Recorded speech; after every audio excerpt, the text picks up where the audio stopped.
Na quinta-feira, eu e a Malu fomos ao médico. A médica, para ser mais preciso. Nós ficamos bem animados quando nós vimos na mesa dela uma placa de formatura da Unicamp idêntica à placa que nós fizemos do time missionário de quando a igreja foi enviada para cá. Então, era igualzinho, só que tinha o nome dela em vez do nome da igreja. Mas a médica passou uma série de exames para a Malu fazer, quase uma página de exames. Uau. E eu saí de lá do médico falando, ok, baby, a gente tem que marcar os exames para o quanto antes. Quanto antes é amanhã, vamos marcar para amanhã. Começamos a procurar os preços e tal, e marcamos para amanhã seguinte. E quando eu combinei com ela de que a gente iria no laboratório fazer os exames na manhã seguinte, eu separei a manhã toda para ficar no laboratório, porque eu pensei, demora, não é? Coisas de médico demoram, sempre é um pouco enrolado, um pouco mais complicado do que você pensa, mesmo que tudo saia como você espera. Então eu separei minha manhã inteira de sexta-feira para estar no laboratório. E nós chegamos lá, 8 horas talvez, e demorou precisamente uns 35 minutos.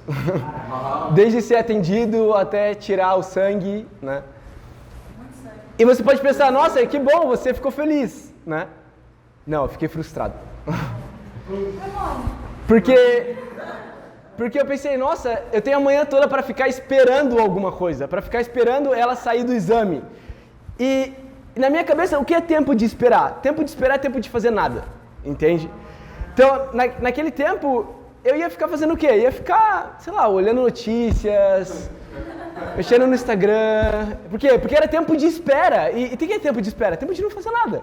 Porque você nunca sabe quando vai parar de esperar, quando vai chegar a hora, quando vai embora. Então, o que você faz? Nada. Então eu fiquei frustrado porque eu pensei, agora tenho que voltar para casa e cumprir uma agenda que eu ainda não tenho, criar ela primeiro e depois fazer ela na minha manhã. Não é? Então, mas é interessante, não é? Porque nós temos que pensar bem sobre esse assunto, o que nós fazemos enquanto nós esperamos. Porque a verdade é que muito tempo da nossa vida são esperando coisas. Ou esperando pessoas que se atrasaram, ou esperando eventos terminarem de acontecer, ou esperando coisas na sua vida chegarem finalmente em serem concluídas. É interessante porque nós olhamos para a Bíblia, eu quero chamar vocês a abrirem suas Bíblias em Atos capítulo 18.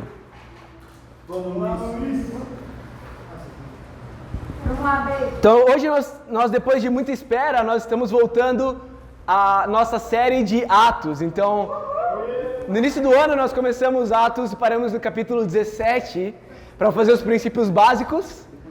Nós fizemos todos os princípios básicos e hoje voltamos para Atos 18, amém?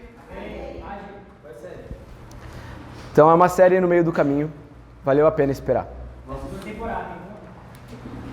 Atos capítulo 18. Prega, Luiz. Predica. Versículo 1, a Bíblia diz: depois disso, Paulo saiu de Atenas e foi para Corinto. Lembra, a Bíblia não tem capítulos originalmente. Então, depois do que ele está falando? Depois do que aconteceu no capítulo 17. Nós lemos o capítulo 17, mas faz tempo já. Então, recordar e viver. Eu vou recordar um pouquinho para vocês. Voltando no capítulo 17, versículo 14.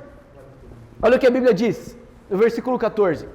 Imediatamente os irmãos enviaram Paulo para o litoral, mas Silas e Timóteo permaneceram em Bereia.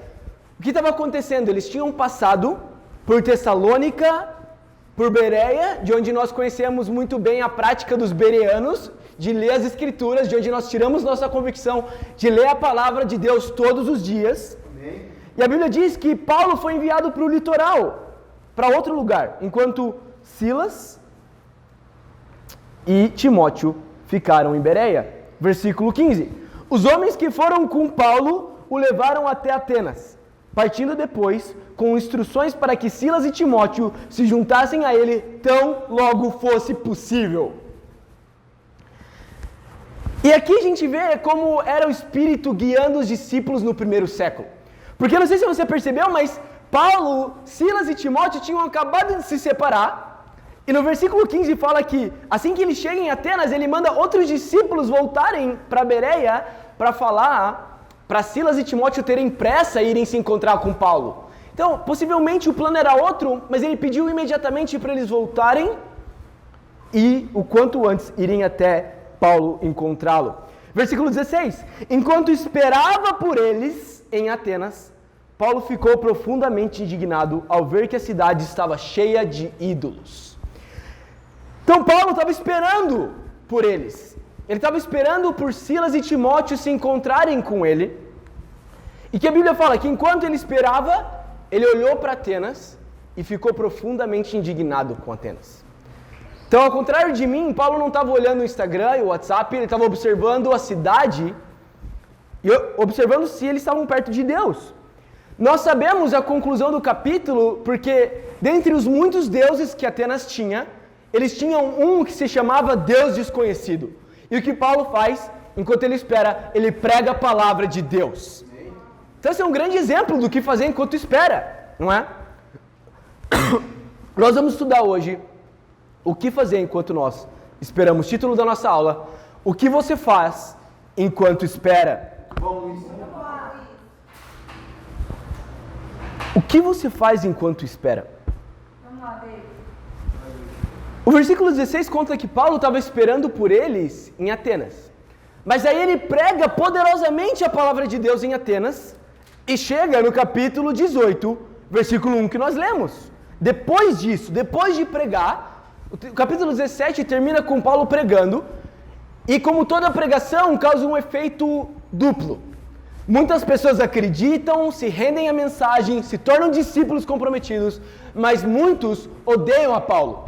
E parte disso é porque a vida de um missionário é sempre viajando. Sem dúvida é porque é sempre levando a mensagem a um lugar que ainda não conhece, sempre fortalecendo outras igrejas, ajudando lugares, mas também no primeiro século a viagem contínua tinha a ver com perseguição. Eles eram odiados em cada lugar do mundo. As pessoas queriam matar eles. E no versículo 1, Paulo chega em Corinto. Vocês estão comigo? Sim. Versículo 2. Ali encontrou um judeu chamado Áquila, natural do Ponto, que havia chegado recentemente da Itália com Priscila, sua mulher. Pois Cláudio havia ordenado que todos os judeus saíssem de Roma. Perseguição aos discípulos. Finalzinho do versículo 2. Paulo foi vê-los.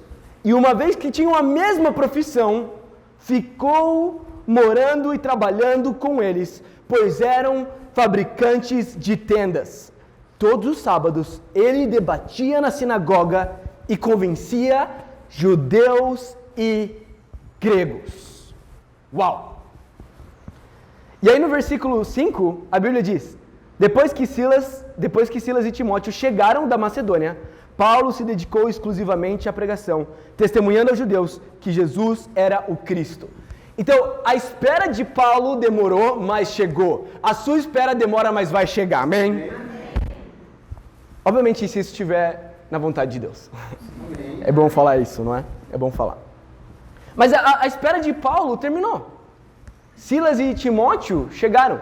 Então, o que fazer enquanto nós esperamos é um aprendizado que nós podemos tirar da segunda metade do capítulo 17 e dos primeiros 4 versículos do capítulo 15. Vocês estão comigo? Sim. Bom, nós já estudamos o que nós podemos aprender no capítulo 17. Eu animo vocês a assistirem a pregação. Está gravado no nosso YouTube, você pode ver os aprendizados lá. Mas, sem dúvida, um deles é que ele pregou a palavra enquanto ele esperava. Ele não ficou em Atenas fazendo nada. Ele ficou pregando a mensagem do Evangelho. Mas chegando aqui no capítulo 18, nós vemos que ele encontra um homem chamado Áquila e sua esposa Priscila, que tinham chegado da Itália. E a Bíblia diz que eles tinham a mesma profissão. Então é um pouco confuso entender essa passagem. Existe muita confusão teológica do porquê isso aconteceu. Por que Paulo, por um tempo, se dedicou a voltar a fazer tendas, sendo que ele estava dedicado ao ministério em tempo integral? Muitas pessoas acreditam que o motivo é que Paulo não estava tendo, nesse momento, auxílio financeiro das igrejas para se manter. O que eu acredito, sinceramente, que não seja verdade. Porque Corinto é a igreja a quem Paulo escreveu em 1 e 2 Coríntios, que justamente é recomendada por se oferecer na contribuição. Ela junto da Macedônia. Então, eles não eram um grupo de pessoas mesquinhas, eles estavam dispostos a dar. O que eu acredito que fez Paulo permanecer junto de Áquila e Priscila? Investir tempo no relacionamento com eles. E esse é o nosso primeiro ponto. Invista seu tempo em relacionamentos. Invista seu tempo em relacionamentos. Obviamente, por que Priscila e Áquila especificamente? Não é? Essa é uma pergunta que a gente tem que se fazer. Priscila e Áquila são citados por Paulo na carta aos Romanos, no capítulo 16, como seus parceiros no Evangelho. Se nós lemos aqui no capítulo 18, no versículo 18, a Bíblia fala que Paulo foi para a Síria e acompanhado dele foram Priscila e Áquila. E ele deixou eles em Éfeso, possivelmente para eles pregarem a palavra em Éfeso. Ou seja, eles eram missionários igualmente a Paulo, pregando a palavra. E lá em Éfeso, a gente vai estudar semana que vem a história do que eles conseguem fazer ajudando um homem chamado Apolo. Mas Priscila e Áquila eram parceiros no Evangelho para Paulo, e por conta desse papel, era importante que Paulo investisse tempo no relacionamento. Esse é o nosso primeiro ponto. Invista seu tempo em relacionamentos. Sabe, como discípulos, pessoas buscando a Deus, o tempo de espera é um tempo de investir em relacionamentos. Eu lembro bastante, quando eu estava na Zona Sul, lá em São Paulo, na igreja de lá, eu lembro de uma história incrível. Eu lembro sobre um irmão, já um pouco mais de idade, que estava no médico e ele estava na fila. E enquanto estava na fila, ele começou a falar com outro senhor que estava na fila também para fazer os exames. Esse senhor se tornou um grande amigo dele, depois estudou a Bíblia e foi batizado. Uau. Mas por quê? Porque esse homem escolheu investir tempo em relacionamentos. O que é um tempo na fila para você? É um tempo para perder? Um tempo para jogar fora? O que é um tempo no supermercado para você? O que é tempo num comércio para você? O que é tempo na sua sala de aula? O que é um tempo enquanto você anda pela universidade? Um tempo para investir em relacionamentos.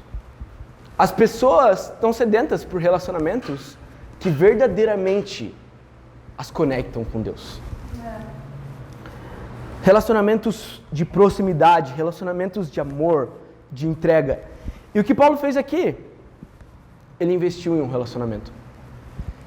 Perceba, ele não ia ter esse tempo naturalmente, não é? Ele estava com Silas e Timóteo, mas enquanto esperava por Silas e Timóteo, ele se absteve de todos os dias integralmente permanecer pregando a palavra, porque eu acredito que ele queria fortalecer o vínculo com Priscila e Áquila.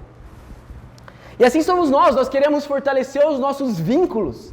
Para quê? Para que eles durem não por 1 ano, não por 2 anos, não por 1 década, mas pela eternidade nos céus com Deus também, amém? Amém.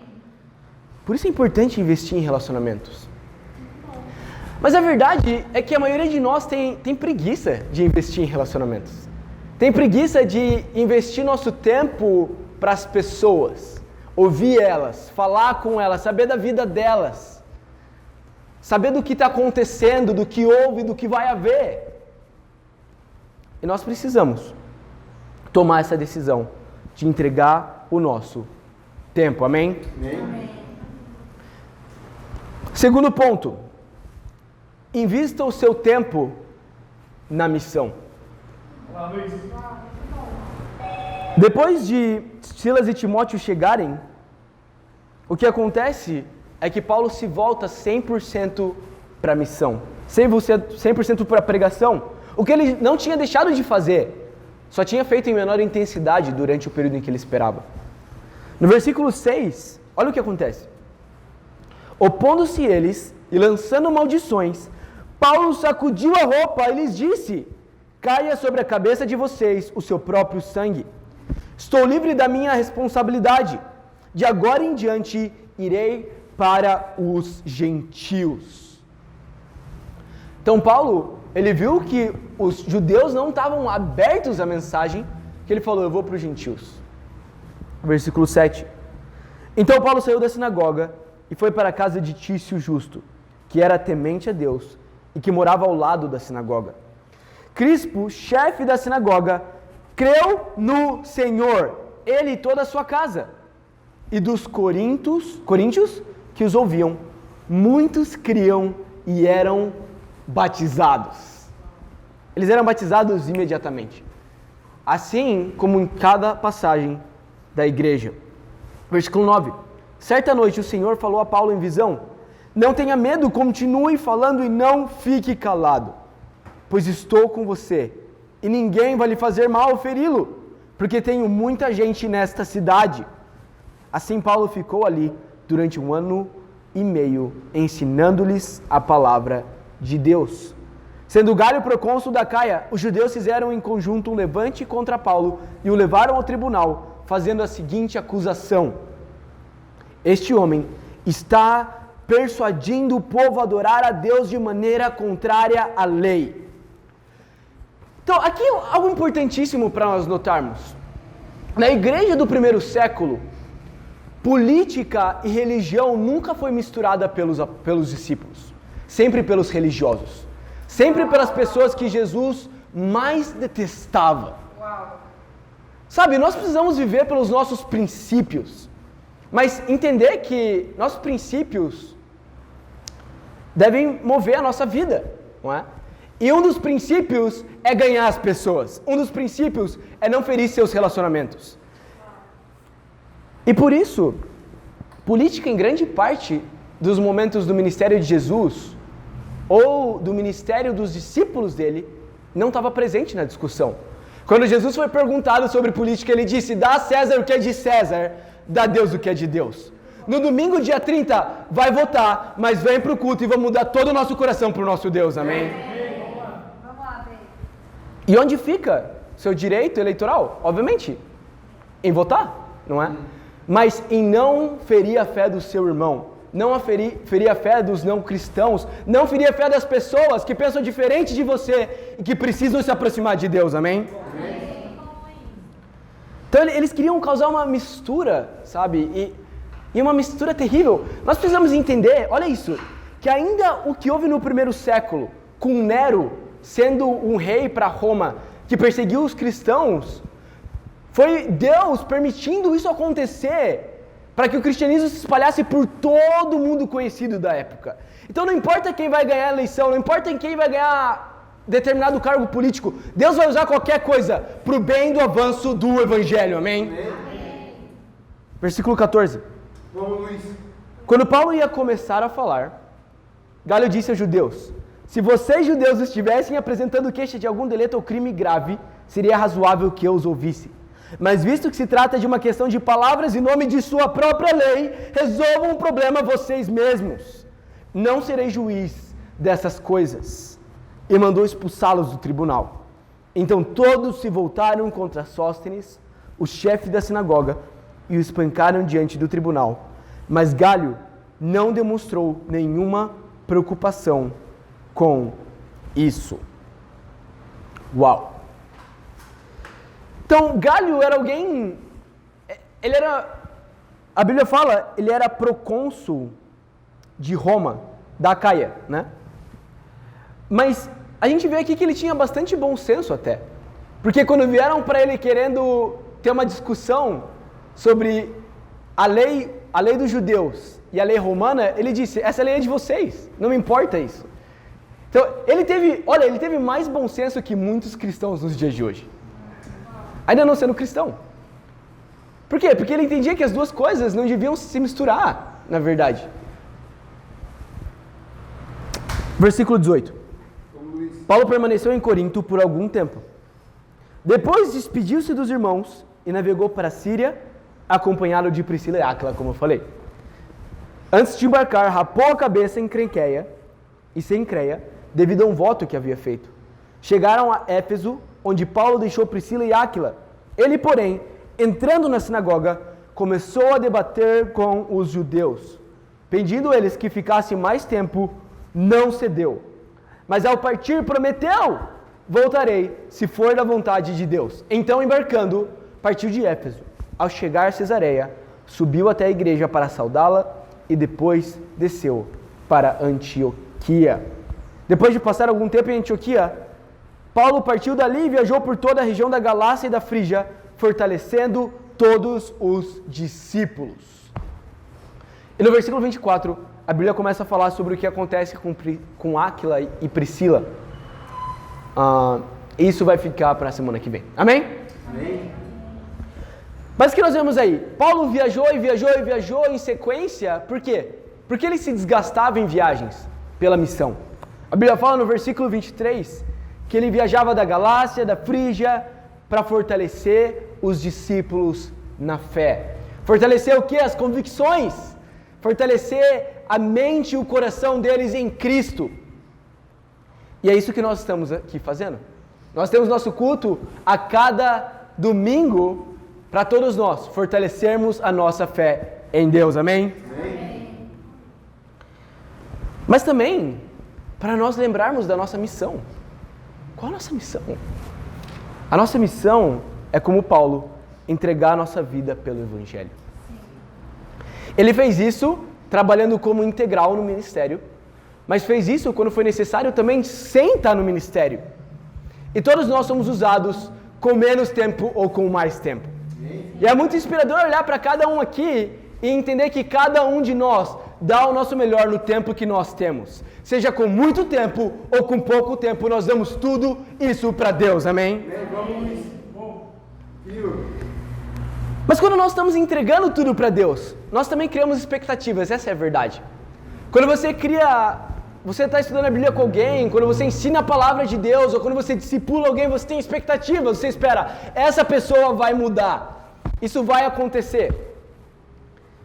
E a pergunta é, o que você faz enquanto espera?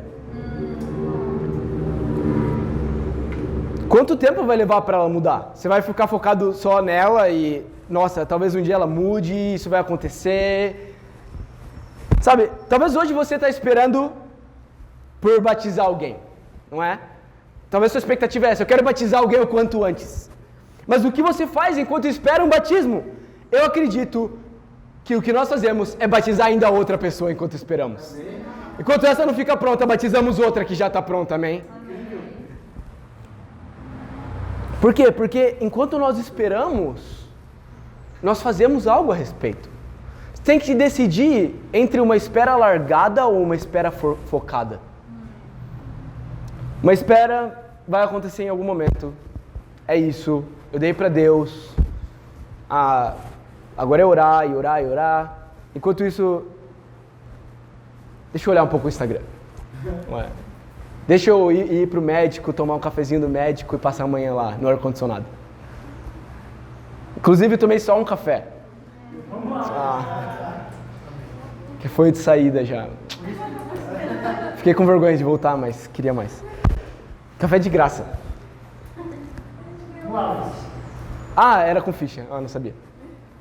Pensei que era à vontade. Mas invista seu tempo na missão. E a verdade é que os dois pontos, eles se retroalimentam. Investir seu tempo em relacionamentos é investir seu tempo na missão. E investir seu tempo na missão é investir seu tempo em relacionamentos. Talvez hoje você espera por um namoro no reino de Deus. Talvez você espera por um relacionamento. Mas a verdade é que o que vai acontecer? Você vai ter um relacionamento depois de esperar ativamente. Talvez você vai batizar o seu namorado, ou vai batizar a sua namorada. Eu conheço casais ao longo do mundo que batizaram seu esposo, sua esposa. Entende? Então, invista seu tempo na missão. Entende que na missão é relacionamento. Você vai encontrar seu melhor amigo, sua melhor amiga, seu esposo, sua esposa. Você vai encontrar pessoas que vão mudar a sua vida.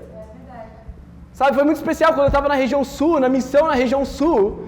eu encontrei esse mesmo querido irmão que chamou um outro senhor na fila do médico, também foi o irmão que estudou a Bíblia com meu pai. Uau! E pela graça de Deus, ele ajudou a fazer os estudos e ele batizou o meu pai. Uau! Então, ainda se fosse para usar um argumento egoísta, investir meu tempo na missão valeu a pena. Porque no final do dia, Deus honrou, deixando que meu pai fosse batizado. E obviamente batizar meu pai não é sobre mim, é sobre meu pai ser salvo, amém? Mas eu fico alegre por meu pai ter sido batizado, amém? Eu acredito que todos nós ficamos alegres se nossos familiares se aproximam de Deus. Então, invista o seu tempo na missão. A Bíblia fala em Efésios 5,16, a gente não precisa ir lá, mas a Bíblia fala, os dias são maus, aproveitem cada oportunidade.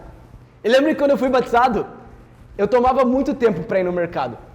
Porque toda vez que eu ia no mercado, eu chamava a pessoa do caixa para estudar a Bíblia. Toda vez. Às vezes eu já tinha esquecido o rosto dela, eu chamava de novo. E eu via ela falar todos os motivos de por que sim ou por que não, a gente conversava. Mas eu lembro que foi uma das fases mais felizes como discípulo. Em que cada lugar que eu ia, eu via as oportunidades. Entende? As oportunidades não são pessoas falarem eu quero estudar a Bíblia. As oportunidades são as pessoas estarem na sua frente. Essas são as oportunidades. Invista seu tempo na missão. Sabe, nós deveríamos ser ensinados a não esperar por inspiração para começar algo. A ação sempre gera inspiração. A inspiração raramente gera ação. Ficar inspirado, ficar animado. Eu acredito que muitos de nós saímos dos domingos animados. Mas nem todos saímos dos domingos transformados. E o que nós queremos? Ação, transformação, mudança de vida, de atitude. Quando? Hoje. Investindo o seu tempo nessas duas coisas. Amém? Então eu quero muito inspirar vocês. O que você vai fazer enquanto espera? Sem dúvida, Deus te deu um momento de espera. Seja em nível macroscópico, não é? Como um relacionamento, um batismo, ou seja por uma pessoa que se atrasou, ou seja por uma pessoa que cancelou. Invista seu tempo de espera em alguma coisa, em relacionamentos e na missão. Amém? Dessa forma, nós vamos poder imitar Paulo, não é? Que é um exemplo, não é? A Bíblia fala, abram comigo em Filipenses, capítulo 3. Olha o que Paulo conseguiu por meio do tempo que ele investia na espera. Vamos, Luiz. Vamos lá, baby. Muito bom, Luiz. Filipenses capítulo 3.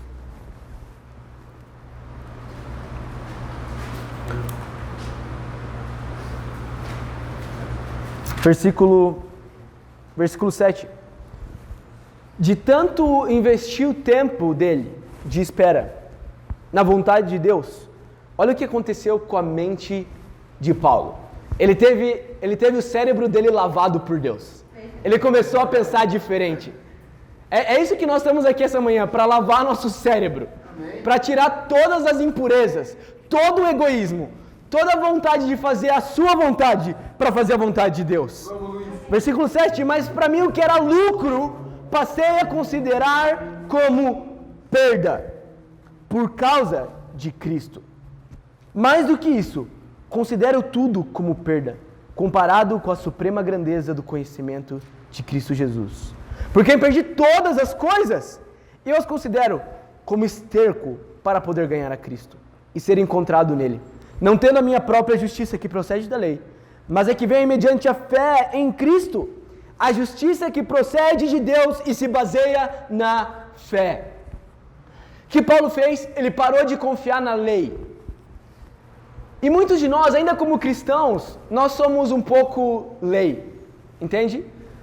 Em que sentido? Nós temos uma agenda e é sobre cumprir a nossa agenda, a nossa vida. Mas a nossa vida não é sobre cumprir nossa agenda, é sobre cumprir a vontade de Deus.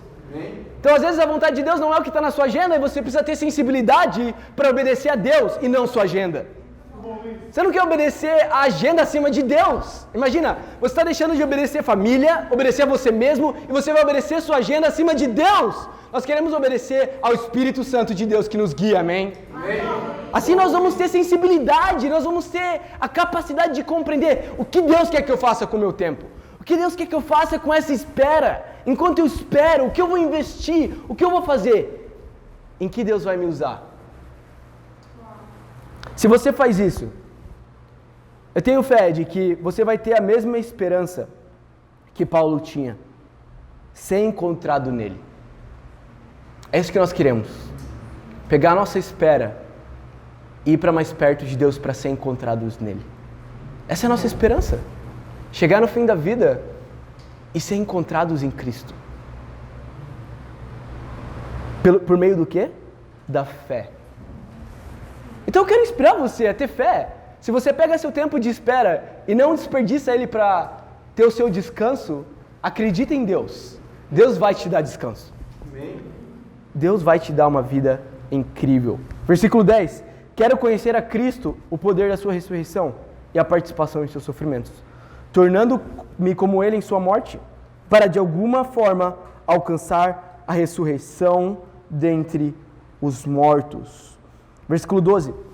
Não que eu já tenha obtido tudo isso, ou tenha sido aperfeiçoado, mas prossigo para alcançá-lo, pois para isso também fui alcançado.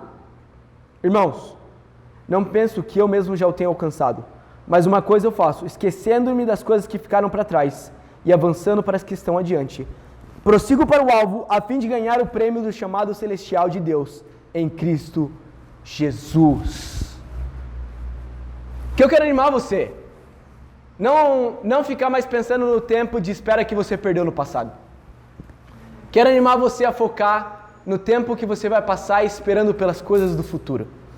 Quero animar você a ter visão pelo futuro, a esperar ativamente em Deus, focar no alvo para finalmente chegar nele. E para Deus seja toda a glória. Amém. Amém.